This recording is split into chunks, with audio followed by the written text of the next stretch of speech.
Welcome to the 5-Pack, where we talk about the 5 things that matter, 5 things that will matter, and a daily pack rip.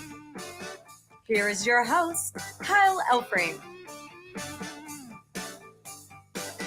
We welcome you into the 5-Pack, a brand new week around these parts here at the Better Sports Network. Kyle Elfrink with you on this Monday. Hopefully everybody had a wonderful and enjoyable weekend. My weekend was very, very busy, like too busy. I had a 5-pack of busyness. It was one get-together after another get-together. But not now, not now. It's just me and it's just you for the next hour or so. I want to thank our producer, Heather Klein, for helping us out here. We come at you each and every weekday from noon to 1 o'clock Eastern. And usually what we do is, hey, 5 things that you might have missed last night, 5 things that kind of matter, things you need to know about. We preview 5 things that you're going to find out about for the night to come, 5 things that will matter. And then we close down things with a pack break, hence the 5-pack. That's how we do it. It's pretty simple and pretty self-explanatory. Now, today's a little different. You know, we're going to have the middle segment where we look ahead, 5 things that you can follow tonight. We actually have baseball going on right now. Now, you're looking at your clock and saying, seriously? It's 12 o'clock Eastern. They're starting early at noon, huh? They started even earlier in Boston today. I'm in the Central Time Zone. Baseball today at 10:10 a.m. for me. If you live out west, like LA, San Francisco, Seattle, you had baseball this morning at 8:10 in the morning. Why are they playing so early? They're playing so early because of the Angels and the Red Sox today. It's Boston Marathon Day. It's also tax day, by the way, but it's Boston Marathon Day. So, as is tradition, the Red Sox have a home game. They play it in the morning hours, kind of giving everybody a chance to maybe then get down to the finish line for the marathon and have some fun. Of course, now with baseball's new rules, the only marathon is actually the running. It used to be the game itself. You know, that was like a 3 hour and 30-minute marathon. Not anymore. Not anymore. Those baseball numbers are still coming in really nicely. We're looking at like 2 hours and I think it's 35 minutes. Kind of crazy that it is held up through the first few weeks of the season. But did want to remind you, and I know that may be a rude wake-up call with that game starting early today, because if you are in a weekly league, in your fantasy baseball league, your lineups are locked. No waiting around until like 6 o'clock Eastern on a Monday. No, you had to get your lineup set and ready to go for the week to come at like 10 a.m. today. So if you missed it, I'm sorry. Guess I'm coming at you with the news a little late, but there it is. There it is. Our pack today, by the way, you hear this? You know what that is? That's cellophane. You know why it's extra cellophane-y loud today? It's extra cellophane-y loud because look at this blast from the past. Those of a certain age, like if you're in your late 30s, early 40s, those of a certain age will certainly recognize these. You would find these at kind of like Kmart shelves everywhere. Look at this. It's a 3-pack. They'd hang like this. And this is a 1989 Donruss baseball. You can see it right there. Check out who we got at the front here. Let me get this photo straight. Look at that. Frank Viola. Like, see, this is how wild it was back in the day. You would actually show up at the store, Kmart, some other big retailer, Walmart, whatever it was, and they'd have like 20 of these on the rack. And as a kid, if you cared about this stuff, you'd pull each and every one off the rack and you'd check the first player. And sometimes you'd find like a Ken Griffey Jr. rated rookie. Occasionally you would, but you had to be there right when they showed up because every other kid in town was getting here, going through the packs and looking. Now, you couldn't do it with the back because they put that dastardly puzzle piece in the back, but you could do it with the front and you can find out, ooh, who am I going to have? Now, we're not going to open all 45 cards today. We're going to make this sucker last. So we'll get to the other 2 frames, if you will, on later editions of the 5-pack, but we will open one frame. We may start with the Ed Hearn, right? Let's give Ed Hearn some love. Backup catcher. He's a know-nothing nobody. give Ed Hearn some love. How about we do that? I think this is Ed Hearn. Little sneak peek at the pack break. I believe this is Ed Hearn. See that structure behind him? Now, originally I thought, oh, that's the old scoreboard there at Kauffman Stadium. I don't think it is, though. I don't think it is. It might be, but I think it also might be in Omaha, maybe. The Omaha Royals were like the AAA affiliate. I think they still are. I think this might be Ed Hearn faking like he is with the Kansas City Royals. But you're actually with the Omaha Royals, Ed. Not going to fool me, even 34 years later. No sorry. So we'll get to the pack break coming up a bit later in the show. For the time being, though, let us begin with the 5 things that occurred on Sunday, some items even occurring this morning, that do indeed matter. Yes, these were things that you should care about, things that you should pay attention to. Mostly baseball, but we got some football this morning, too. Oh, yeah. Big news out of the NFL. We begin, though, in the Big Apple. We begin with the New York Yankees. Yes, even though I am sitting on the banks of the Mississippi River, I cannot avoid my East Coast bias. Got to start with the Yankees, right? Well, it deserves to be starting with the Yankees today because yesterday we saw Gerrit Cole absolutely dominate the Minnesota Twins. 108 pitches, 1 out away from a complete game shutout. He's allowed 2 hits, 1 walk, and here's Correa. High fly ball, right center. Going back is Judge. Cabrera's there as well. Makes the play. A complete game shutout for Gerrit Cole. A brilliant performance on this Sunday afternoon in the Bronx. Gerrit Cole was phenomenal today. 2 hits in 9 innings. Obviously, no earned runs. I kind of feel for the Minnesota Twins. Listen to this one. There have been 2 complete game shutouts in baseball this year. That one by Cole yesterday. And you got the video there, courtesy of the Yes Network.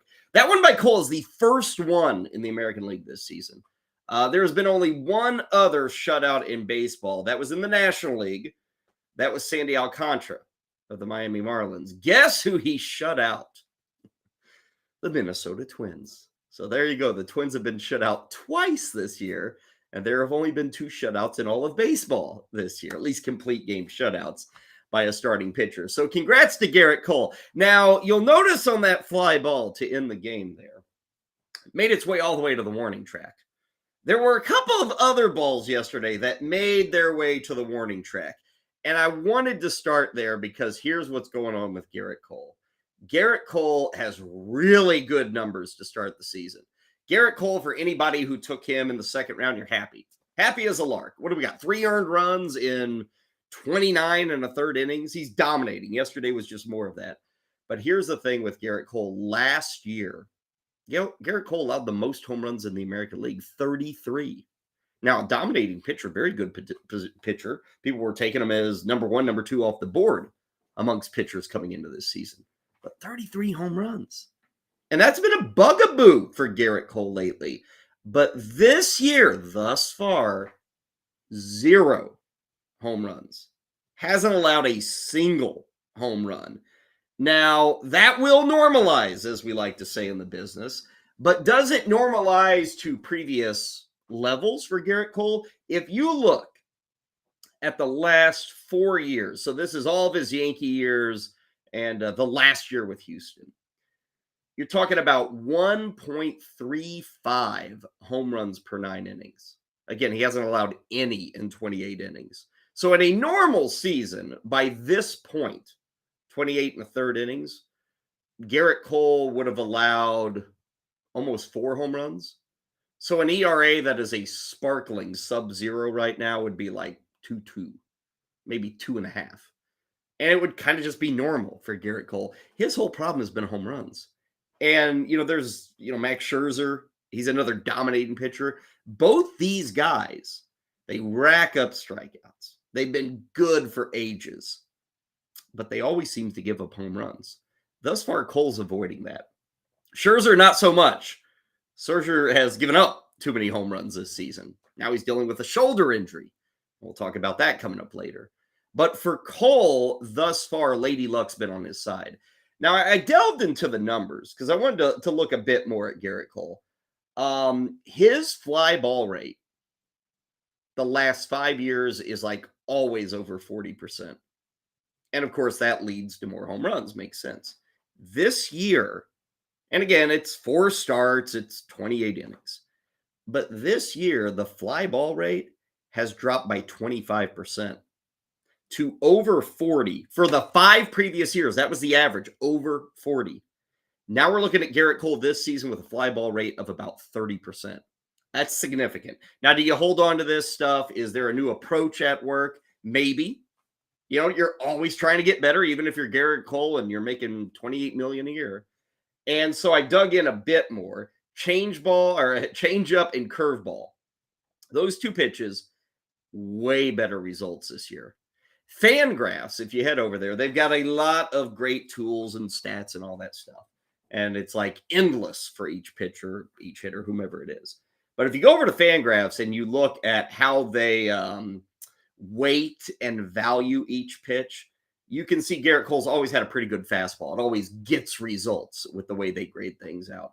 The changeup and curve, not so much. Those have been issues. And Gerrit Cole's had much better success with those 2 pitches now. It is very early. It is 4 starts. If he's still rolling up numbers like this, I'm sure we will get to the All-Star break. We will get to August, and we will have all sorts of stories written about what Gerrit Cole actually did. But a quick glance at the numbers, the fly ball rate has crashed. That's a great sign for a pitcher. Ks are still there for Gerrit Cole. Yeah, there's a little bit of luck involved, but the changeup and the curveball, for the time being, has been much more effective. And we'll see if he can maintain it. Next 3 starts for Cole: Toronto, at Texas, and versus Cleveland. 3 pretty good lineups. Now, Minnesota's a pretty good lineup, and he shut them down yesterday. We'll see what those next 3 combatants do against Gerrit Cole. Let's move to our second moment that mattered from yesterday. It's more pitching, and it's another guy who's kind of doing what Gerrit Cole is doing. This guy is not allowing the home run ball. Yesterday, he was on it from the get-go against the visiting Colorado Rockies. Tough out of there. I do it all. Oh, fastball with that slider. He strikes out the side in the second. That was the early stuff for Luis Castillo of the Mariners. Struck out the side in the second, set him down in order in the third, set him down in order in the fourth, went 1, 2, 3 in the fifth, 1, 2, 3 in the sixth. Perfect game into the 7th for Luis Castillo. He did allow a hit, but Luis Castillo, darn it, dominant. 7 innings yesterday against Colorado, just 2 hits allowed, and he's doing the Gerrit Cole thing except on the West Coast. Right now, Luis Castillo, 0 home runs allowed. Are you noticing a trend? These are probably the 2 most dominating pitchers to begin the season. They are at 0 home runs this year. So again, normalization will happen. It does not take away from the fact that they are pitching their arms off. Let's hope not truly their arms off, but they're pitching really well. That's what I'm getting at. Luis Castillo, ever since he got to Seattle, has been a man who loves Seattle and enjoys getting out of his old home of Cincinnati. Let's stay with that home run number. We have got 15 starts for Luis Castillo as a Seattle Mariner. In those 15 starts, his home runs per 9 is 0.6. Now, again, we said Gerrit Cole the previous 4 years is 1.35. Luis Castillo, 0.6 since coming to Seattle. If you look at his career, he's over 1 per 9. So he has almost halved his home runs allowed per 9 since leaving Cincinnati, the bandbox that it is, and getting to Seattle.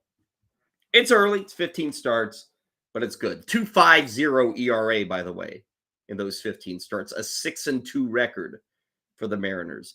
Now, I thought I would dig in a bit to Luis Castillo. Dug into Gerrit Cole. Let's dig into Castillo. Okay, home runs is one thing. We're not giving up home runs. Here's something else. 6.5 Ks per walk. So for every walk, he's striking out 6.5 batters. That's a really good number. To put it in perspective for Castillo, his career is 3.1 strikeouts per walk. This year, 6.5 Ks per 9, or Ks to walks. Career 3.1. So that is massive.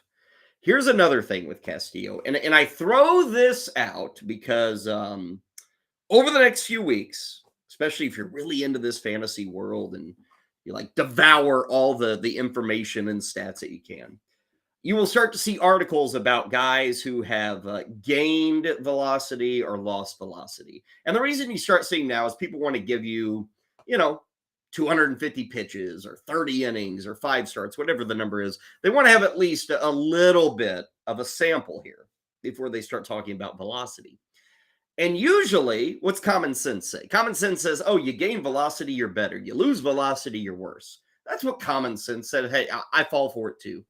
With Castillo having great success, I think the ERA is 0.74, dominates the Rockies yesterday.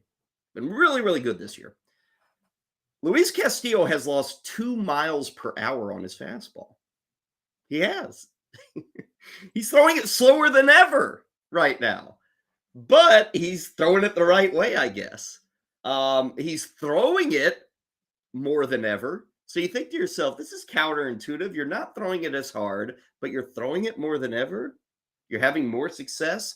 His fastball usage this year is about 65%. For Luis Castillo, it's usually about 51 in his career. 65. For a guy who's been in baseball 5-6 years, that's a big jump. And again, he's doing it while throwing it less hard. So I throw that out. This common sense settlement that we all say, oh, more is greater and less is worse, especially when it comes to velocity. Not always true. Now, another thing going on with Castillo, a lot more of the fastball. There's a lot less of the changeup. If you look at his time in Seattle last year, the changeup got hit. Going back to those FanGraph numbers, got hit hard. This year, he's throwing less of it, and it's not getting hit as hard. So people may be going up there looking for the changeup. They like to take advantage of it. They're getting the fastball instead. They start thinking fastball. Here comes the changeup. So it's this constant guessing game that we all love about baseball, that we all love about pitcher versus hitter. That's what's going on here with Luis Castillo. So wanted to start with both those pitchers and kind of tell you what's going on, because I know yesterday Cole was dominant, Castillo was dominant. Give you a rundown of what we're seeing early on with the numbers for both those guys. Speaking of numbers, let's go to our third moment that mattered from yesterday. It came to us courtesy of beautiful Dodger Stadium on a Sunday afternoon. The Cubs got a Sunday win against LA, and part of it was because of an ex-Dodger returning home with a big blast. Patrick, you were saying we're going back-to-back, a belly bomb. And it's 3-1 and a long, slow trot for the former Dodger, Cody Bellinger. That has got to feel great.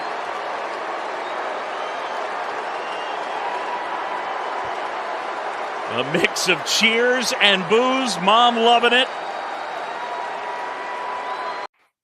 Mom got to cheer for a while because that was a trot, right?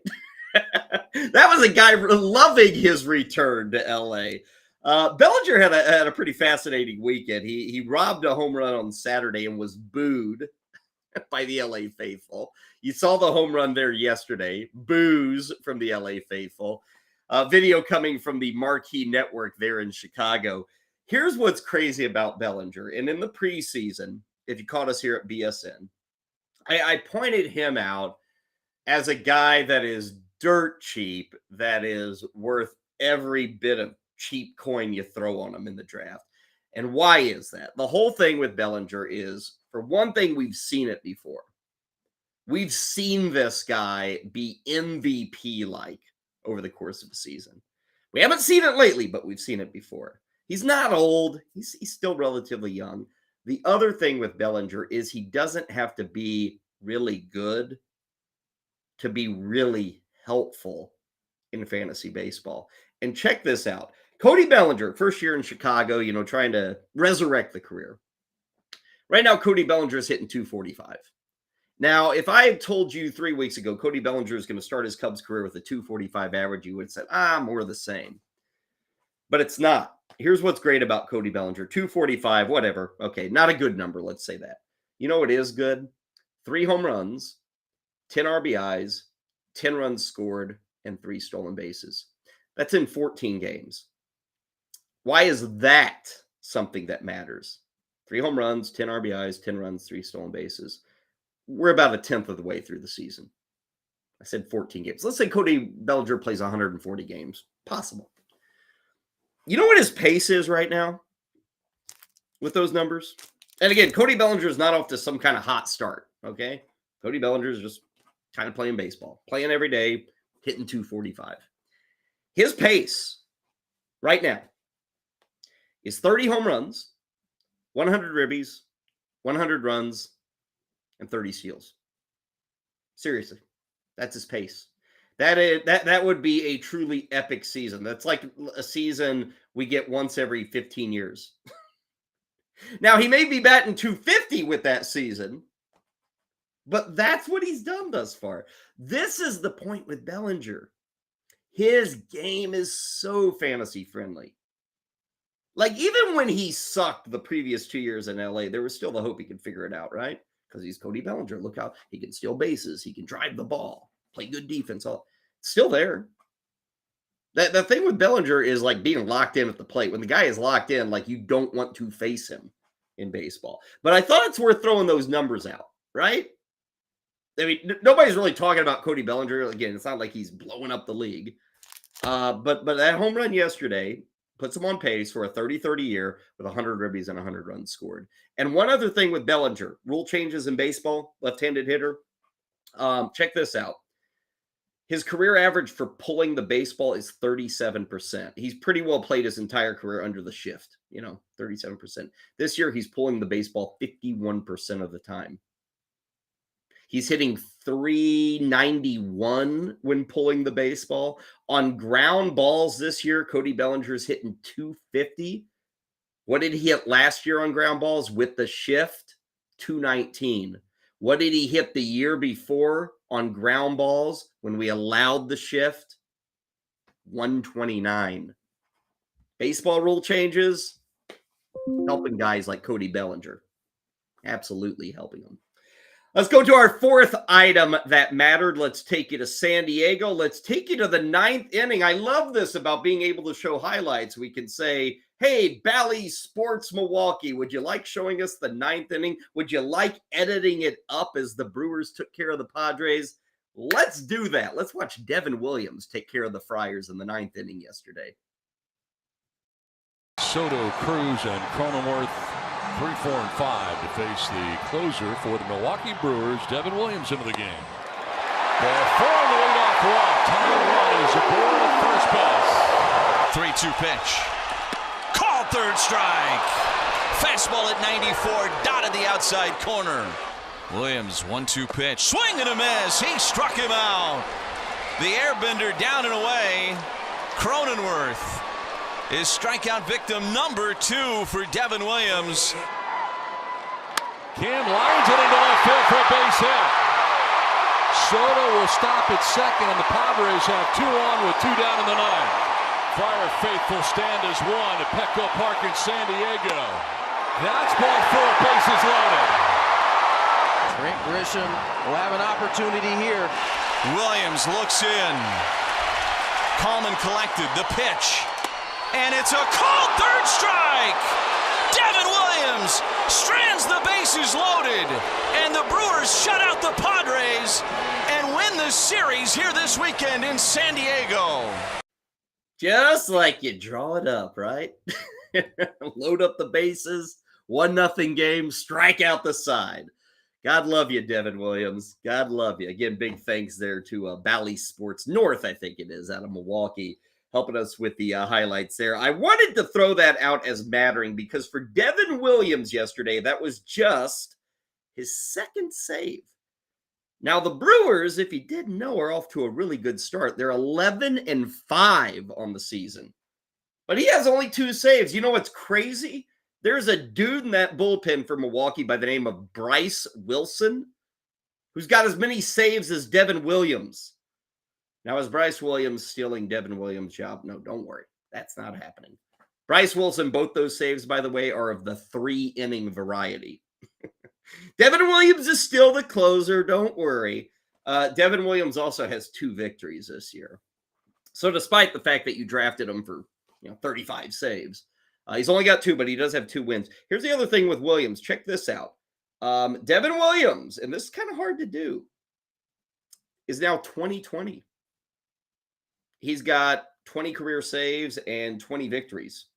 And what is it? Yeah, since 2020, since the COVID year, 20 victories, 20 saves. His last 147 innings, 244 strikeouts. 244 in 147 innings. He's got the airbender, right? So good news for him. He was able to survive it, and the Brewers had a great weekend. They take 3 of 4 from San Diego. I mentioned the 11-5 record. Here's another fascinating thing. The Brewers are not doing like the Rays thing.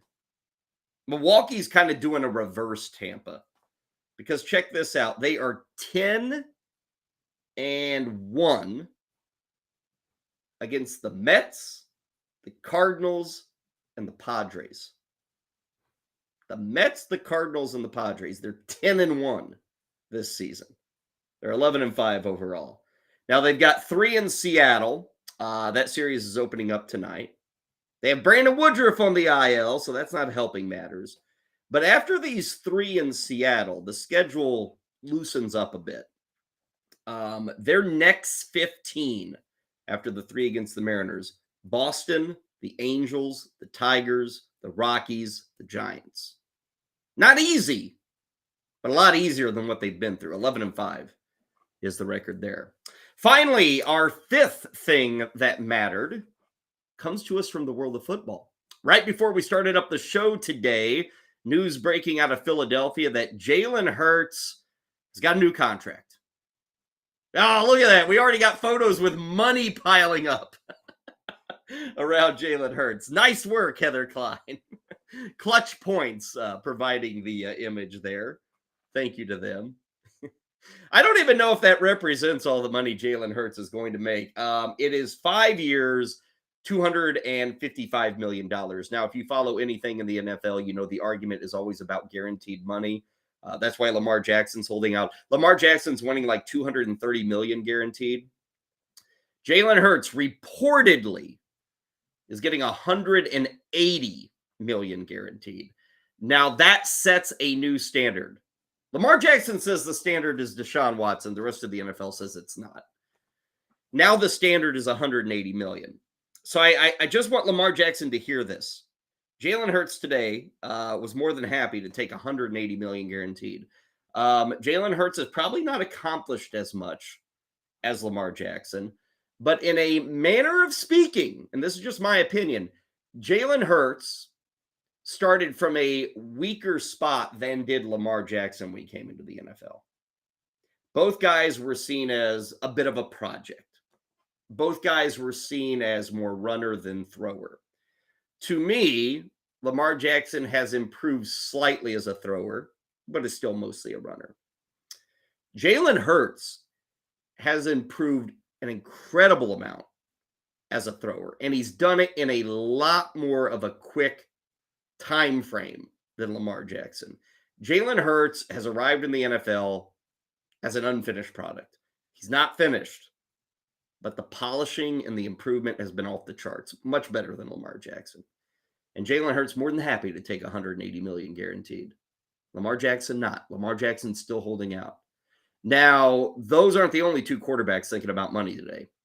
Kudos to Jalen Hurts. Lamar Jackson's still pouting. Joe Burrow and Justin Herbert.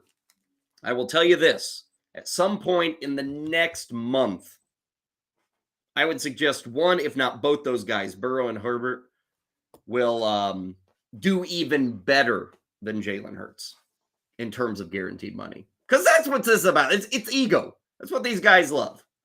So it's ego. He gets 180. Burrow will go 182, and Herbert will go 185. Meanwhile, Lamar Jackson will still be pouting and saying, why am I not getting 230? That would be the guess. So there's your prediction. But Eagles get it taken care of. Jalen Hurts signed, sealed, and delivered. A lot of guaranteed money. And now we'll wait and see on Burrow, I should say, and Justin Herbert, maybe Lamar Jackson. Maybe he comes to his senses after all this. Who knows? Okay, those are the 5 things that mattered. When we return here on the Better Sports Network, it is the 5 things that will matter. Before any of that, though, how about some NBA thoughts, courtesy of Ricky Props? Let's get to that right now. Hey, it's Rick Hamla, a.k.a. Ricky Props for Better Sports Network. Let's go to the wood with Joel Embiid at home against Brooklyn. Over 32.5 points tonight, minus 115. 26 in game 1, 7 below his season average. I expect the Nets to double less tonight because of the 21 made threes by Philadelphia. James Harden in this same game. Over 20.5 points, minus 110. This series is personal for James. He had 23 in game 1. He averaged 26 in the regular against Brooklyn. De'Aaron Fox at home against Golden State, over 27.5, minus 120. GSW allows the 5th most points to point guards. He had 38 in game 1, and this is a bad matchup for the Dubs guards. Steph Curry at Sac, over 29.5, minus 135. Sac allows the 10th most points to point guards. He had 30 in game 1, 33 in the regular against Sac. Head up. Go to bettersports.com and on demand with the Better Sports Network app, and hit us up at Better Network on TikTok, Instagram, YouTube, and Twitter.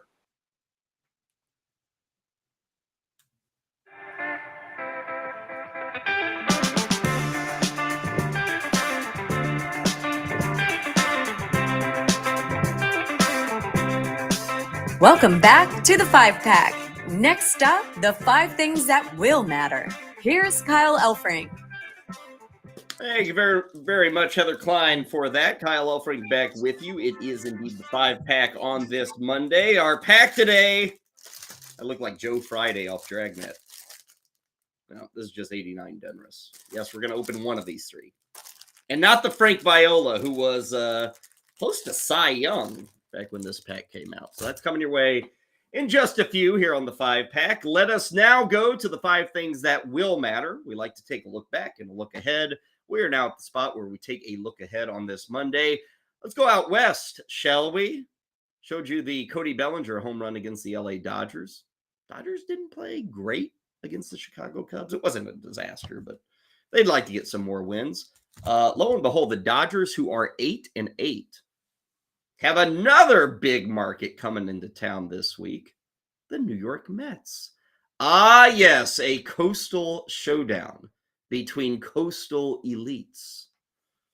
A lot of money spent by Steve Cohen and the Mets, buying everybody, including Francisco Lindor. And they have said time and time again, we want to be like the Dodgers, right? We want to be like the Dodgers. Well, let's get our meetings going. We got a 3-game set, Monday, Tuesday, Wednesday. It's Monday night, Tuesday night, and Wednesday afternoon. They'll get rolling this evening. Mentioned Dodgers 8-8. Mets are 10-6. I noticed both teams, according to baseballreference.com, still well over 90% certain to make Major League Baseball's postseason. Now, again, 7 teams make it, right? I think it's 7. Yeah, 7 teams make it from each division or each league. So I get it. But even with an 8-8 start, nobody's panicking with LA.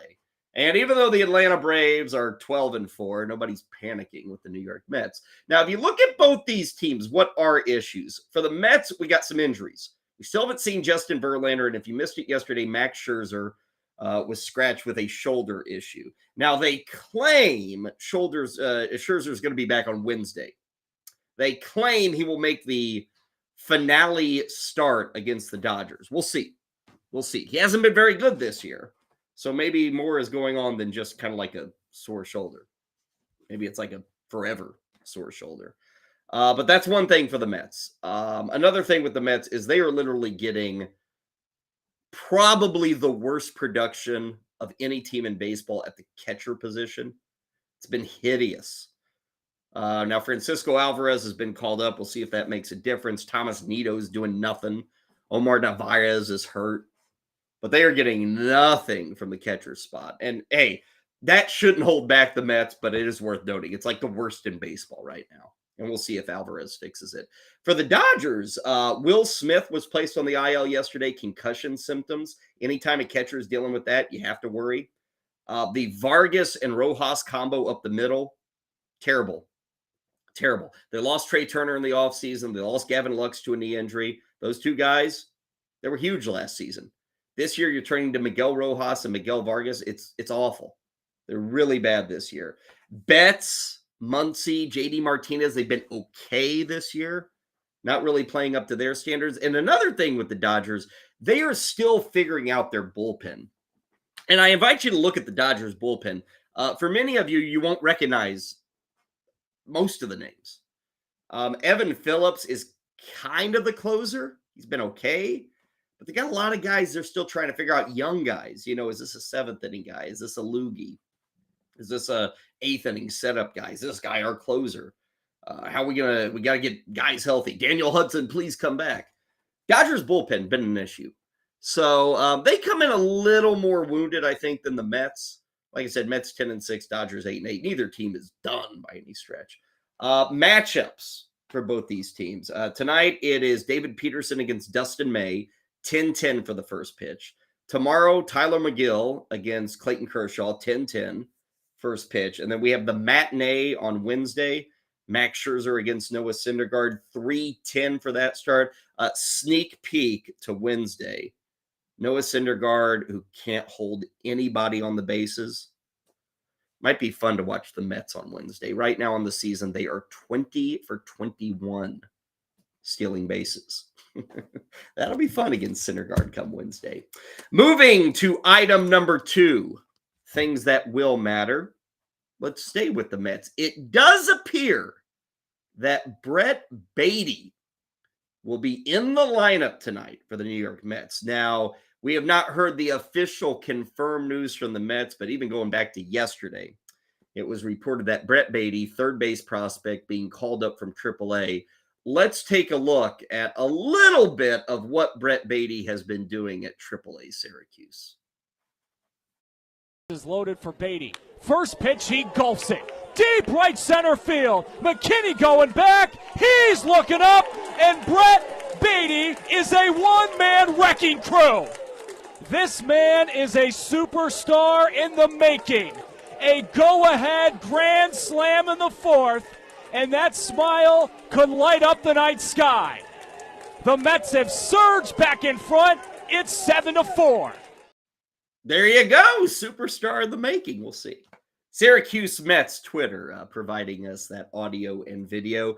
Brett Baty has been crushing at AAA. He's hitting 400 through 42 at-bats. He has got 5 homers, 15 ribbies, 9 runs scored, and 2 stolen bases. He's killing it. Meanwhile, at the big league level, Eduardo Escobar is doing nothing but killing the Mets. Eduardo Escobar hitting 125. He's got a 400 OPS. Now, additionally, the Mets overall, check this out. Like I said, 10-6. But they are dead last in the National League in batting average. As a team, they're hitting 215. They are 14th in slugging. So all this makes sense as to why you call up Brett Baty. He's crushing it at AAA. Eduardo Escobar looks washed. And your whole team needs a boost offensively. So Brett Baty going to be called up. I would assume he's in the lineup tonight playing third base. His defense is iffy. He is not a sure thing with the mitt. It's kind of been a holdback with him. You did get to see him a bit last season. I think he had like 40 at-bats. Didn't do anything in those 40 at-bats. So this is not a major league debut. He had some time last year. But certainly there is now the opportunity for Baty to make a difference. And you see there at the bottom, ABC. Alvarez called up last week. Baty called up this week. We'll see how things work out for the New York Mets. Let's move to our third item that will matter for tonight. Got to point to Jose Abreu of the Houston Astros. Jose Abreu, when you think about Jose Abreu, what do you think of? Probably think of a good, hard-hitting first baseman who drives in runs. And you would be correct on that. You also might think of Jose Abreu. Yeah, that's a guy that hits home runs, right? Not this year. Jose Abreu is, I think, at 67 plate appearances. Tonight, Astros are playing the Blue Jays. Jose Abreu is nearing 70 plate appearances without a home run this year. And the worrisome part here is that this continues a trend that started a year ago. And if you look at Jose Abreu's numbers, last season, his barrel rate, his hard hit percentage, those things collapsed in 2023. And you thought, okay, it's a one-off. You know, he's not ancient. He's got a 5-year track record of clubbing the baseball. Well, this year, unfortunately, year number 1 with Houston, same thing's happening. Barrel rate, hard hit percentage, it's collapsed. It's died from his usual highs. Strikeout rate's a bit up. He's walking less. It may be a slow start. That's allowed, okay? We allow slow starts around these parts. But where's the power? Like, it died last year, and you were hoping, he'll be fine. You know, go to Houston. Going to be playing in better conditions, better ballpark. He'll get a stroke back, right? Ain't happening. No home runs in almost 70 plate appearances. I think his career average is about a home run every, 20 plate appearances. So, you know, we should be sitting at 3.5, 4 home runs right now. Nothing from Jose Abreu. Now, he is not the only guy that needs to flip the script here. Moving on to item number 4 on our things that will matter. How about the other side of that Blue Jays-Astros game? There's a big 0 on the other side. It's 0 stolen bases for this guy. 0 stolen bases for Toronto shortstop Bichette. 0. And here's the thing. You can't say, well, Bichette's not getting on base, so he's not stealing. The dude has a 400 on base percentage. In 16 games, Bichette has gotten on base 29 times in 16 games. Yet right now, 3 weeks into the season, 2.5, I guess, 0 stolen bases. Everybody's in baseball stealing, right? But not this guy. 2 years ago, 25 steals. Last season, though, the stolen bases collapsed. And we thought, one off. We gave him the Jose Abreu treatment. He'll be fine. New rules. He's Bichette. I love Bichette. He was my pick for AL MVP this year. It's off to a good start. But I need steals. And maybe it's a game plan thing with the Blue Jays. As it currently sits, they are 8th in the AL in stolen bases. They are 12th in getting thrown out. Now, all of this is relative. They're 8 for 12 stealing this season. Or actually 12 for 16. Check that. 12 for 16. In years past, having 12 stolen bases at this point might put you top 3 in the AL. Having a success percentage of 75% as a team, it might be top 8 in Major League Baseball. But not in 2023. In 2023, you should be stealing more and your success rate should be 80%. But the Blue Jays haven't reached that point. So they've kind of been slow to adjust. And it's just surprising with Bichette, a guy with 25 steal capabilities. We saw it 2 years ago. Ain't happening for him.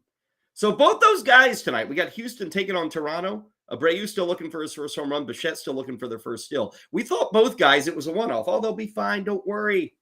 Maybe not. We shall see. 5th and final item, things that will matter for the night. Returning from the IL, and I must point this out. We don't usually get it. But Max Fried's already back. I say already because on opening day, which was, 19 days ago, Max Fried left early. He was pitching good against Washington, left early while covering first base, had a hamstring strain. I was on air when it happened right here on BSN. He said, man, what bad news. Hamstrings. Oh, they're so tricky. Max Fried, you drafted him to be your stud. Oh, I hope he's back. And I said, I wouldn't expect 15 games. Well, I guess I was right. It wasn't 15 days. It's going to be 18, 19. But tonight, he is back on the hump. Max Fried will be pitching for the Atlanta Braves, taking on San Diego. Of course, the Padres went into Atlanta a little over a week ago and took 3 of 4. We'll see what Atlanta can do against the Padres. Overall, Atlanta's been fine without Max Fried. But it's not because of the pitching. Atlanta's hitting's been really, really good this year. Acuna, those guys, They're crushing it. Sean Murphy had a huge weekend in Kansas City. Last 6 games for the Atlanta offense, 42 runs. So they've been doing it with offense. Pitching-wise, they've only been okay. The guys that were charged with filling in for Fried, Dodd was one of them. Jared Schuster was another one. They didn't do very well. So the Braves will be happy to have Max Fried back on the hill tonight. But I will point out, that was a guy that I kind of worried, he's going to miss 3 weeks, 4 weeks. Oh, he's done for April. For once, we get a pitcher returning semi-early from an injury. Semi-early. Now, he's not Carlos Rodon, who's never early. It's almost like with Rodon, you say, if he returns, that's early. But good to see Fried is healthy, good enough to pitch, and up against San Diego later tonight. Those are the 5 things that will matter for this evening. When we return right here on BSN, it is time for the pack break. 89 Donruss coming your way after this executive decision with Corey Parson. Shout out to Philadelphia Eagles quarterback Jalen Hurts for securing the bag. Philadelphia Eagles gave Hurts a contract extension, making him the highest paid player, not only in the NFL, but in NFL history. Annual salary coming in about $51 million, $179 million in guaranteed money. So shout out to Jalen Hurts. And you know what? He deserved it. I was a guy who was anti-Jalen Hurts. I said I wanted to see him in big situations more. You know what? This season he came out here. He had an MVP year, led his team to the Super Bowl. So congratulations, Jalen Hurts. You deserve everything. Now, with that being said, you do understand that things are going to get tight. Because now you're making all the money. So some of the pieces around the team are not going to be there. So when you get paid to be the man, you have to step up and be the man. For more better content, check out Better Sports Network app, bettersports.com, and at Better Network on social media.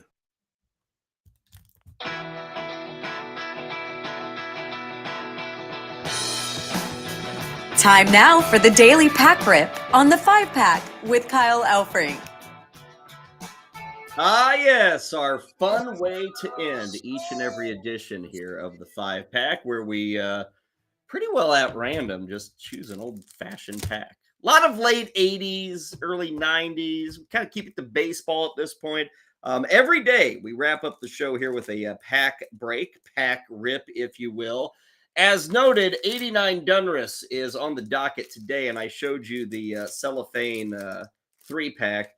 During the timeout, I separated one of these, and I did it with a pair of scissors. Now, I'm also going to open, well, maybe I don't need to. I don't want to snip a finger, in the middle of a live stream. I don't want to be that guy who, like 30 years from now on YouTube, watch this guy who snipped his finger off. I don't want to be like the boom goes the dynamite guy. I don't want to be that. So I'll stay away from the scissors, at least live on air. And I got this sucker open. I'm always interested. It's like opening vinyl records. I'm kind of a vinyl record guy. You open the vinyl record, people talk about smell. It's kind of weird, but people talk about smelling the record. Like smelling the pack. Smells fresh. Smells fresh. Okay, we got 15 cards here. Now, I will note in this 89 Donruss set, there's a Ken Griffey Jr. rated rookie that if you get a perfect 10, PSA 10, it's worth in the hundreds. In the hundreds. Now, the issue, we talk a lot about like PSA 10. One problem you've got, like here's a perfect example. First card of the pack, the aforementioned Ed Hearn. We showed you this earlier. Ed, I'm still on to you. I think this is a photo in Omaha, not in Kansas City. I don't think that scoreboard behind him is even the old call. I think this is the Omaha Royals. I'm on to you, Ed. And I know this. Kaufman saved it. What is that? Greenery? I don't know, mate. We'll have to dig more deeply into this. They didn't have trees behind the wall at the K. So I'm very interested in where this photo was taken. Nobody else is, but I am. But back to this card, getting a PSA 10. You notice how we've got a black border here, and we got like very vibrant, if you want to call it such things, vibrant colors with these 89 Donruss. Well, these things would show marks and any imperfections. They would show them very, very well. So it's kind of hard to pull a 10. We hear 10, we think, oh, mint condition. I think for a lot of people, what we think of as mint would probably be graded as like an 8. Like 10 is perfect. Perfection is difficult, even with baseball cards. Now, Ed Hearn, who thank you, Donruss, Edward/Ed. Thanks for that clarification. I would have never guessed that Ed would be short for Edward. Nothing but a career backup.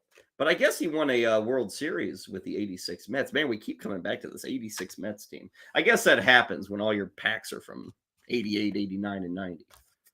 Guys made their way around baseball. Nobody stuck around with that 86 Mets team. They all moved on. Well, here's our first rated rookie of the 89 Donruss pack here. It's not Ken Griffey Jr., though. It's some dude named Luis Medina, who may have been a rated rookie, but was never anything else. Luis Medina.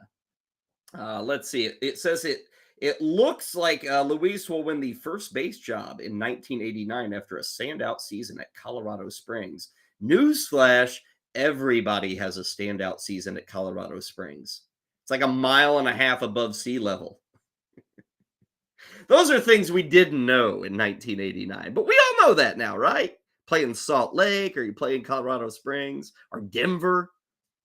Your numbers ain't legit. Sorry, Luis Medina. Gino Petrelli makes the list. You know, I will say I always want to, slam the cards. Oh, they're ugly this, ugly that. Now, this brings back a lot of bad memories because these cards were produced like crazy. It was like, it's like spaghetti noodles. They just never stop. They just keep coming. That's what these 89 Donruss were like. Like I can literally walk out of my back door today at my house and step on an 89 Donruss card. But I will say that they're not the worst things in the world. I kind of like them. They're different colors, different teams. Not a bad photo there. I mean, action shot of Gino Petrelli. Now, we don't get as much action here with Andy McGaffigan. I mean, isn't this guy supposed to open up a Irish bar? He shouldn't be pitching for the Expos. Let's go down to McGaffigan's. Oh, yeah, this guy the barkeep here used to be a major leaguer. Oh, yeah, really? Show me a card.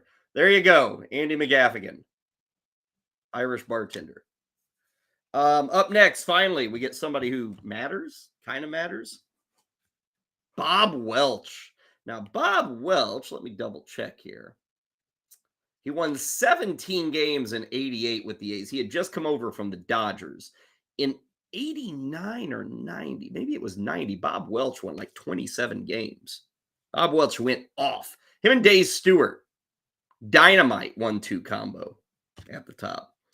Now, here is a guy, I think this is the guy, yeah, who was known for, when I was growing up in the 80s, anytime you saw a baseball card of this guy or heard anything about this guy, you'd say, oh, he is the king of bases loaded success. Pat Tabler. Like, I remember reading and coming across multiple entries about how Pat Tabler was just a badass with the bases loaded. Let's see if it says so here on the back.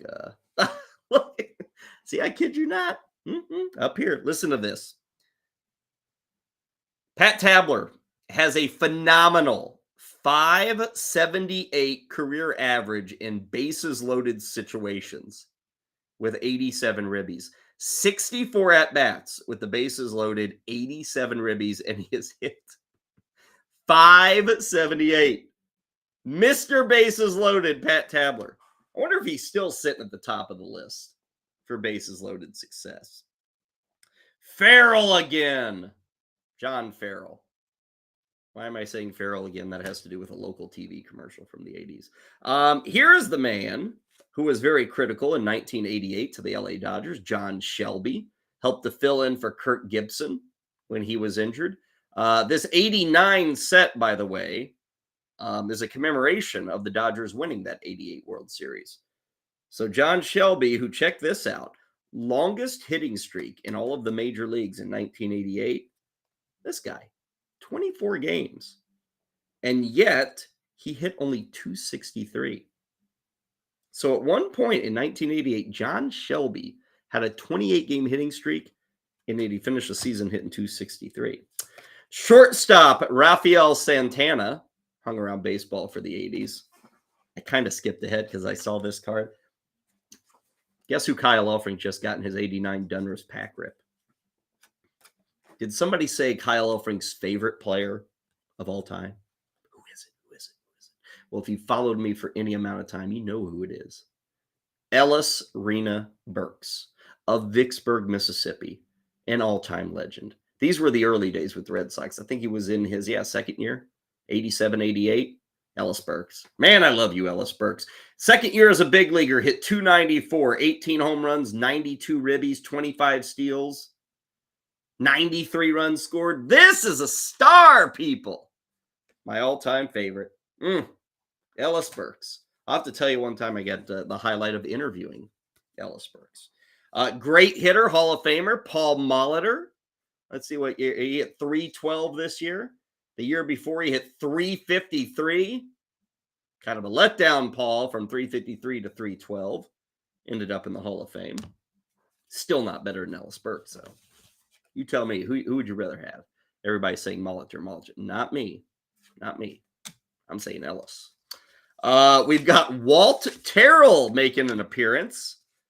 Walt Terrell was one of the originators of not brimming your cap, a fashion that I cannot stand, but seemingly every collegiate baseball player refuses to brim their cap. I guess we have Walt Terrell to blame for that. Come on, Walt. Shouldn't pick on Walt. It's my son's name, after all. Looks like we have an MVP card here. He was named MVP of the Yankees. They weren't any good back then. Dave Winfield, another Hall of Famer. Man, all these cards. Did you know that Dave is short for David? Thank you for that. I mean, there's a lot of these like that. What was the other one? Ed and Edward?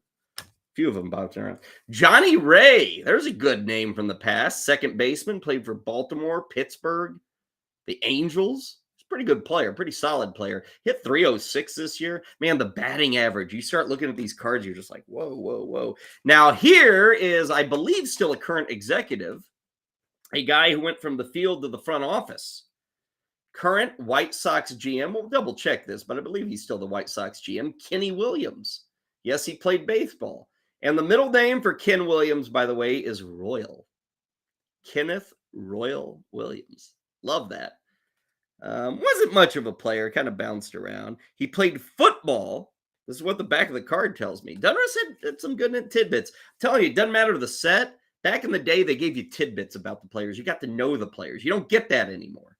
But Ken Williams played football at Stanford for one season as a wide receiver with John Elway.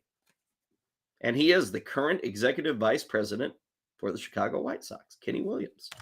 Finally, we end up with backup, pinch hitter, infielder, guy who was just a dude, Tom Foley. Even if you know nothing about Tom Foley, if you heard that name, you'd say, just a dude. Decent pack rip today. Not bad at all. I mean, hey, got Ellis Burks. I don't care who the other 14 cards were. You get an Ellis Burks card, you should be happy. We got like the stud of bases loaded success, Pat Tabler, Kenny Williams, who's now in a front office. We got team MVP Dave Winfield. We got the guy who had the longest hitting streak in 1988, Hall of Famer Paul Molitor, Bob Welch. Thank you, 89 Donruss. Thank you, Heather Klein. We'll see you tomorrow, 12 Eastern, on the 5-pack.